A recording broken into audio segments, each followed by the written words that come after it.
Hi Libra! Kamusta? Ito po si Divine Tarot 888 for your March Kapalaran General Love Reading. Tingnan natin ang energies connected sa'yo ngayon, Libra, sa love life mo. Kamusta kayo guys? Comment present para alam kong nanonood kayo. Trust. Guard your heart. Not everyone deserves your trust. Actually, mahal mo tong taong to pero confused ka, nalilito ka kasi wala kang tiwala sa kanya. Actually, pareho kayong dalawa. Wala kayong tiwala sa isa't isa. Libra. Nagkaroon kasi ng third-party interference. So, yun yung dahilan kung bakit hirap na magtiwala sa isa't isa. So, pwedeng roles can be reversed. Pwedeng ikaw yung nagkaroon ng third party. Pwedeng yung person mo. Okay? General reading nga pala ito, guys. Hindi po sa lahat magre-resonate. Nurture your relationships like blooming flowers, they'll flourish. Okay. So, itong person na to, sobra siyang nagkikare sa'yo, pero behind the scenes, or hindi niya sinasabi sa'yo na hindi talaga siya nagtitiwala sa connection na ito. Hindi pa na-establish yung trust. Hideaway, make time to be with your person. Create your own special hideaway. Okay, so parang merong attraction. Okay. Nagkaroon kayo ng relationship, pero hindi pa talaga kayo sure. So, nalaglag itong tatlong to. Cupid, love is in the air when Cupid is around. Happy, embrace your loving connection and be happy. Strength, the power of love is like a magnet drawing souls together. Oh.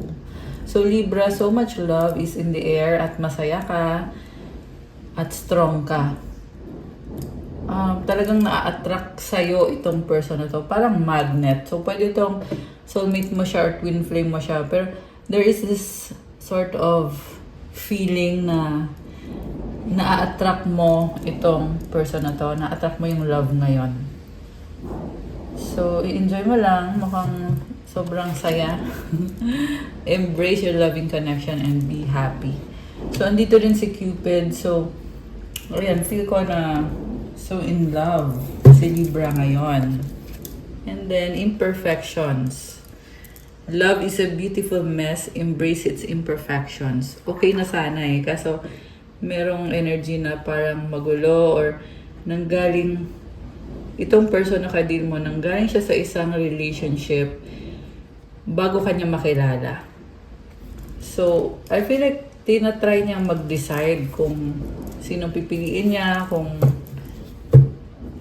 ikaw nga ba.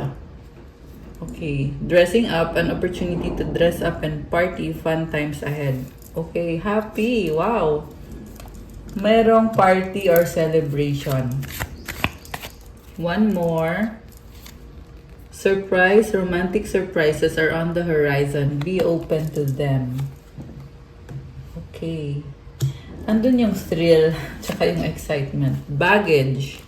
Emotional baggage can weigh down relationships. Unpack it.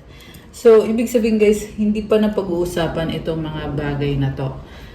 Kaya, may gap sa inyong dalawa nitong person na to. Kasi nga, ang dami pang sikreto. And mabigat kasi, kaya sa totoo lang may potential sana yung relationship nyo. Pero dahil nga sa hindi pinag-uusapan, hindi binubuksan yung puso, yung loob, kaya ayan, parang stuck or stagnant. Okay. Meron nakita kong person dito na malungkot, nagsisisi, at umiiyak. This is the kind of person na iniwan mo siya sa ere kasi nga niloko ka nitong person na to. Gifts, love's greatest gift is the ability to truly understand one another. So, very special ng connection ninyo. Parang feeling nyo na ngayon ka lang niya nakilala or ngayon nyo lang nakilala ang isa't isa. So, ibang-iba itong connection ninyo. Twin flame. Kasi very rare kasi nitong twin flame, guys. So, kaya Diyan mo ma-experience na talagang walang katulad itong taong to. Trust the magnetic pull of your twin flame. It will guide you towards them. Magtiwala ka daw. Kunyari, nagkaroon ng opportunity na magkita kayo, mag-usap, or makilala niyo isa't isa. So, magtiwala ka dun sa guidance or sa opportunity na yon, kasi may dahilan kung bakit nakilala mo yung taong yan. Pwedeng magkakapamilya kayo, or pwede din naman na magkakaroon kayo ng mga lesson na matututunan nyo sa isa't isa. So, very fiery and passionate. Kita mo, di ba, may candles. Okay. Very romantic. Yan yung vibe. Secrets. Something is hidden from you. Someone isn't being truthful. So, again, may mga sekreto pa rin talaga na hindi maamin o hindi masabi sa'yo nitong person na to. Pwede kasing committed siya sa iba, kaya, well, syempre, pag inamin niya na may iba siyang karelasyon, di ba? Masisira naman yung relationship ninyo. So, one more. Long distance. Love knows no distance. It transcends time and space. So, LDR kayo. Hindi naman sa lahat magre-resonate ito. Pero, may distance sa inyo at kahit magkalayo kayo, pero andun pa rin yung feeling na connected kayo sa isa't isa. Time does not matter. And it does not matter kung magkalayo kayo. Anong mga mensahe na gustong iparating itong person mo? Tingnan natin. Gamitin ko itong oracle cards na ito. Okay. Mensahe galing sa person ni Libra. I pray about you. I regret what I did. I'm tired fighting this battle.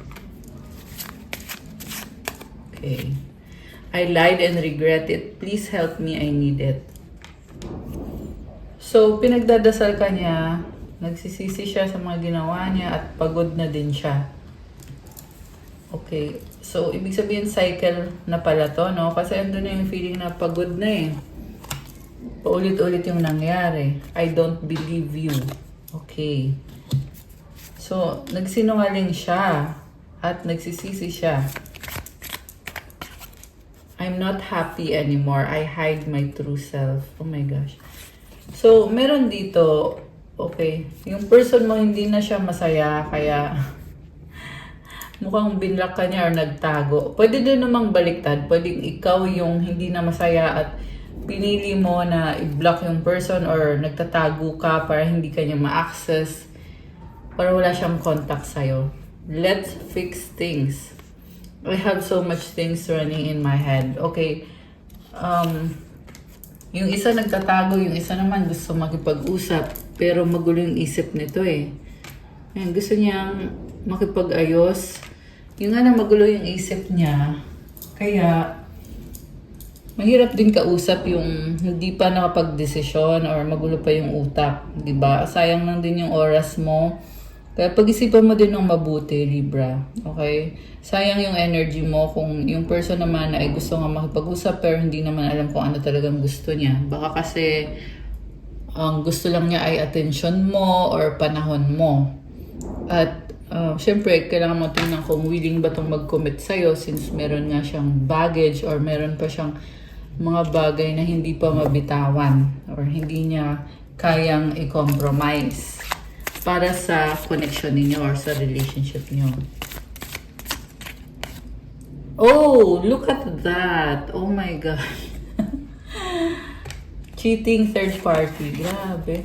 Very straight to the point, ano. May third party. Strong, mahal pa rin kita. Okay. Grabe. Guilty, nagkamali. So, this is someone na nagigilty kasi pinagsabay ka niya sa isa pang person. Pero, ramdam niya na mahal ka pa rin niya.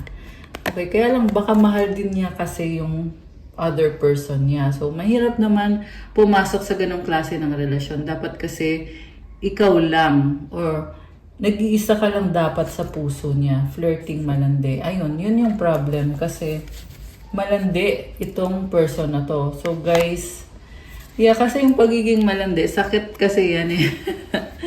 Hindi, totoo naman, sakit kasi talaga yun.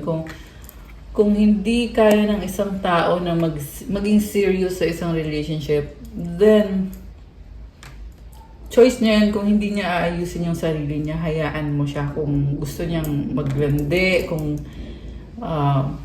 masaya siya sa ginagawa niya, then bitawan mo na lang yung person na yan. Aanhin mo naman yan kasi sasaktan ka lang naman yan at alam mo yon.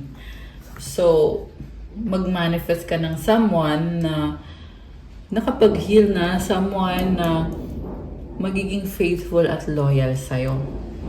At dadating naman yan sa tamang panahon. Diba? Friends, getting to know. Okay? Ito, I feel betrayed. Okay. I don't know, sino yung na-betray? Ikaw? Okay, gusto kong tingnan from the tarot. Ayan. O, diba? Bilis lang natin naligpit. Okay. So, kamusta naman kayo mga Libra? Pa-like po ng video kung hindi nyo pa po nalalike. Kung bago po kayo, please subscribe. Gusto kong magpasalamat sa mga Libra subscribers natin. Kasi ngayon nasa 155,000 subscribers na ako dito sa YouTube. Thank you so much for your love and support. Okay. Ace of Cups, bagong simula. Very peaceful new beginning. Wheel of Fortune. Oh my gosh.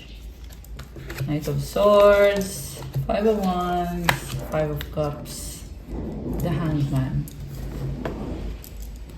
Ten of Wands. Okay. So, Libra, itong person na kadin mo ay burden siya ngayon. Grabe. Grabe yung frustration niya. Kung ano man nangyayari dito sa person na to, nasasaktan siya at the same time, sabi dito, tanggap na niya yung mga bagay-bagay. Mukhang tanggap na niya na hindi nga nag-workout yung connection ninyo at gusto niya ngayon ng bagong simula. Mabilis yung energy nitong person na to. Baka may kadir kang Gemini. Okay, Gemini yung unang napansin ko. And then you also have water signs, Cancer, Pisces, Scorpio. Very emotional person. So, also andito yung fire signs, Aries, Leo, Sagittarius. Pero kahit anong sign pwede dito, okay? So, Libra, itong person mo, may nagbago sa kanya. Pwede itong magkakaroon kayo ng pag-uusap. Pero, ito nga yung problem eh. Bagong simula kasing nakikita ko dito. So, mukhang hindi na siya yung dati. Iba na yung gusto niya. So, kung ano yung ibang yon, parang sinasabi dito na bored na siya sa kung ano yung dating cycle. At gusto niya niyang bitawan yan ngayon. At ayaw niya ng... Tingnan mo to, oh. Nag-aaway-away mga babae. So, pwede kasi to na nagkaroon ng conflict. Okay, may nakita din ako dito na maraming ng kalandian or marami siyang iba-ibang mga ka-deal na or karelasyon. Marami siyang naging karelasyon. So,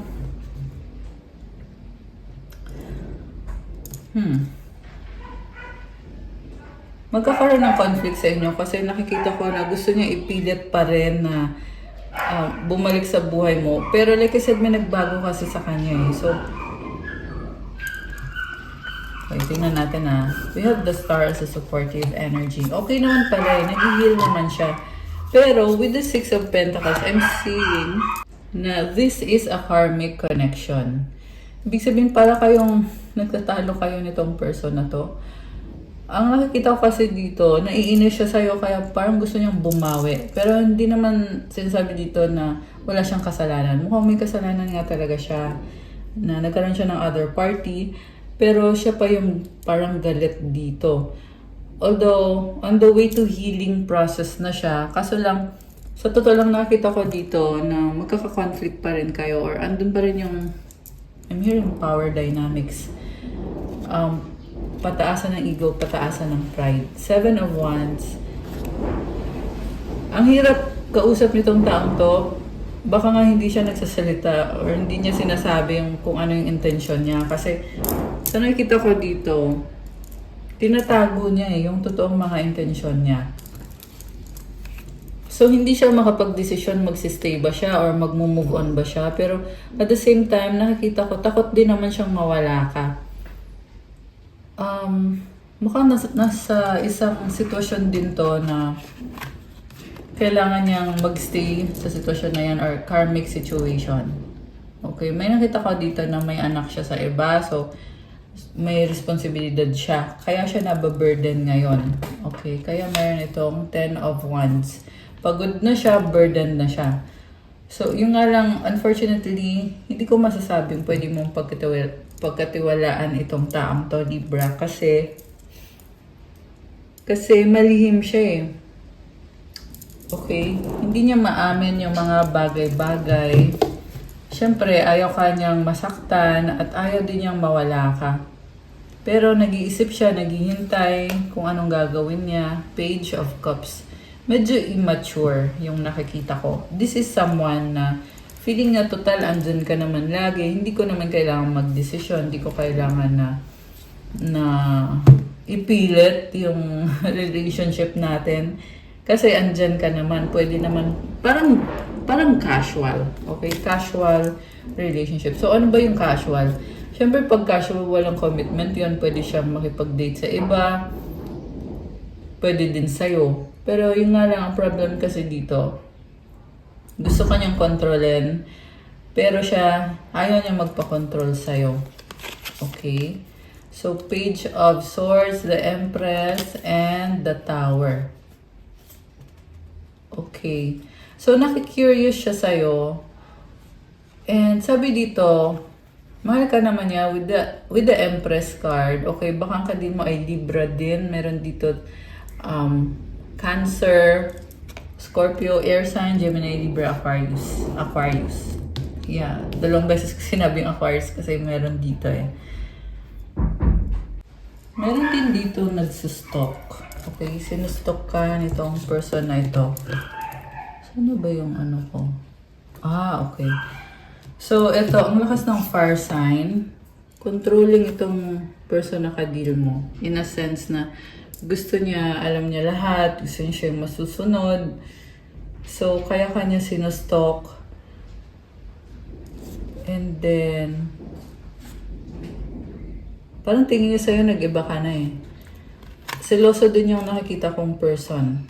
Okay, controlling tsaka seloso. So, in-expect niya na bigyan mo siya ng freedom, pero ikaw, wala kang freedom. Mukhang pinagbabawalan ka nitong taong to. Bawal lumabas, bawal magpaganda o magpagwapo.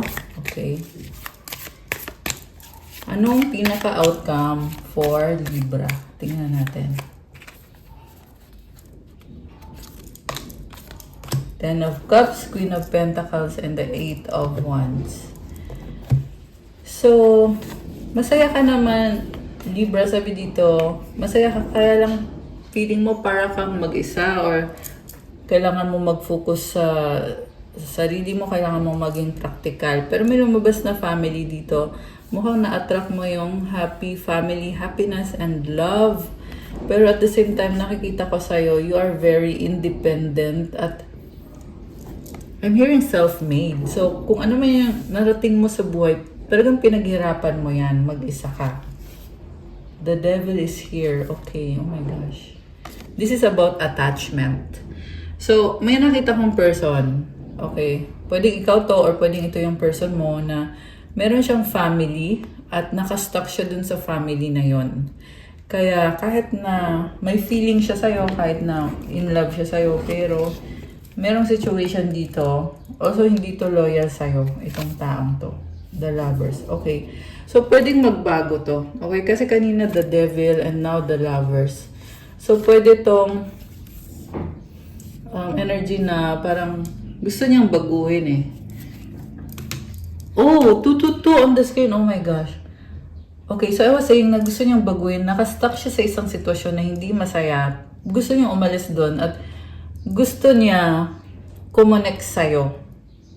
Ikaw yung mahal niya. Attracted siya sa'yo. So, kung mangyayari ba yon, well, sa iba, oo, sa iba hindi. Depende talaga, guys. Pero definitely may pag-uusap, may travel. Pwede kayong magpa-private reading, okay? Kasi, ayun na nga, general reading. Yeah, for some of you, mangyayari. For some of you, hindi. Okay, so anyway, ayun yung pinaka-outcome. Hindi niya matiis. Hindi niya kaya nang wala ka. Iyan yung nakikita ko dito. Anong mensahe para kay Libra? Okay, mensahe. 14 possibilities. Building strong foundations creates stability and welcomes in possibilities. All possibilities exist and are amplified when gratitude is felt for the ano daw? For the foundations that are in place. Affirmation, I am grateful for all that is and all that will be. I trust in the possibilities of what I desire or something greater. Alam mo, mukhang busy-busy ka. You are very practical. So, maraming opportunity para sa'yo. Magpatuloy ka lang at palagi kang magpasalamat sa kung anong naibigay na sa'yo. So, kasi ang dami mong blessings. Grabe. So, magpasalamat palagi at magtiwala ka na maa-achieve mo kung ano itong hinihiling mo. Isa pa nga, okay. 12-12 duality. Within you are shadows of dark and beams of light. The divine is reminding you to embrace the duality that is your individual spark. The spark is being ignited and is ready to illuminate the path ahead. So, binabalanse mo kasi. Meron kang light side and then meron kang dark side. Affirmation, I fully embrace who I am and allow change where it is needed. I trust the duality within me. So, may mga bagay ka din na kailangan baguhin sa sarili mo para mag-improve ka. Magtiwala ka kasi may sarili kang process, Libra. You have this dual nature. Okay, make it God's. Release the idea of my as soon as you start to say the money, the relationship, the job, freedom arrives. When there is no grasping, the right actions get shown. Free me from the prison of my dear Lord. So, ang kahulugan nito, guys, huwag mo daw angkinin. Kasi lahat ng meron ka, galing yan kay God.